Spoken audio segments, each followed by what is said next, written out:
Ian here with the Watersmith Guild. We just finished the first ever mussel survey of Allegheny Islands State Park alongside the Pennsylvania Fish and Boat Commission. The location that we were at today, I've actually been coming to since I was a little kid. My grandfather had a houseboat and he used to take us up there and we would see the mussels and get to go on the beaches. And it was really cool to be able to introduce that to the Fish and Boat Commission and Pittsburgh Parks Conservancy and all the youth that we had out today. Yeah, so today we're just out looking for freshwater mussels in the Allegheny River.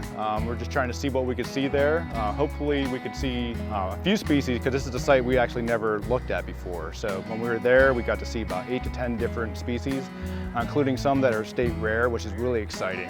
Yeah, so the Allegheny River is what we're calling a recovering river system. Historically, about 54 species. We have about 25 now. And what we're seeing is more and more mussels returning. And so what we're doing at the Fish and Boat Commission is trying to culture mussels and bring more mussel species back to the rivers. Mussels filter a lot of water in a day, so they're constantly filtering, they're constantly feeding, so they're constantly pulling out, making the water cleaner.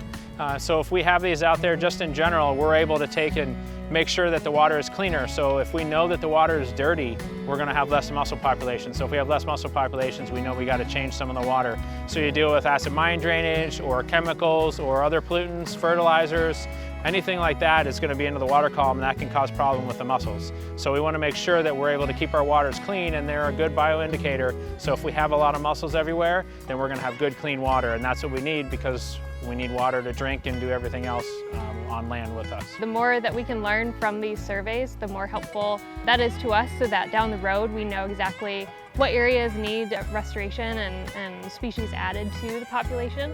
So that, again, we can hopefully, just help these populations out, and then in the long run, help the water quality and all the other species that are relying on good water quality, like salamanders, game fish, and so on. So I think it's super important for the next generation to be able to get out, get their hands dirty, and learn in this way, because these are memories that they're going to carry with them for the rest of their lives. Whether they go into a career in conservation or not, they're always going to remember the importance of some of the different things that they're finding today.